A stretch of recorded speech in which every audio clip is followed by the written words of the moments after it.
Niger, des instructeurs et du matériel militaire russe sont arrivés à Niamey.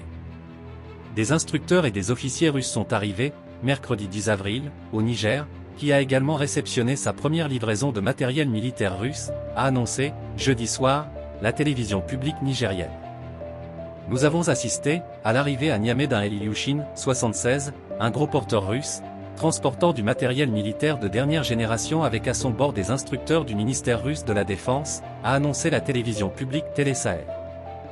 La Fédération de Russie va doter le Niger et installer un système de défense anti-aérien, capable d'assurer le contrôle total de l'espace aérien du pays, a affirmé la télévision, en montrant des images filmées de nuit du gros porteur russe à son atterrissage à l'aéroport de la capitale nigérienne.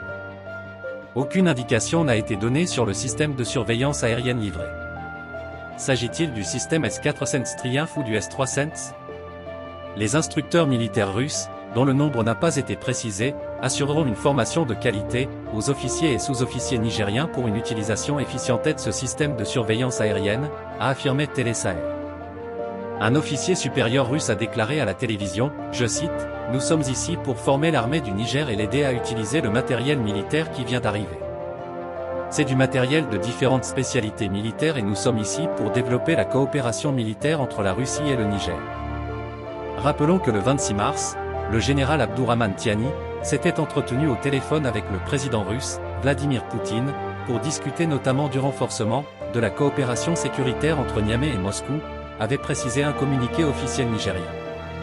Les deux chefs d'État avaient échangé sur la nécessité de renforcer la coopération pour faire face aux menaces actuelles, poursuivait le communiqué, alors que les attaques djihadistes minent le Sahel. À la mi-mars, le Niger avait dénoncé avec effet immédiat l'accord de coopération militaire du pays avec les États-Unis, remettant en question la présence d'un peu plus de 1000 soldats américains sur le territoire nigérien. Le Niger, comme le Burkina et le Mali voisins, est confronté à des violences djihadistes récurrentes et meurtrières depuis des années, perpétrées par des groupes affiliés à Al-Qaïda et à l'organisation État islamique. Dans ces trois pays, les gouvernements civils ont été renversés par des coups d'État militaires successifs depuis 2020. Depuis, ces trois anciennes colonies françaises ont tourné le dos à Paris et se sont rapprochées économiquement et militairement de nouveaux partenaires, dont la Russie, la Chine, l'Iran et la Turquie, avant de se regrouper au sein de l'Alliance des États du Sahel avec pour objectif de créer une fédération.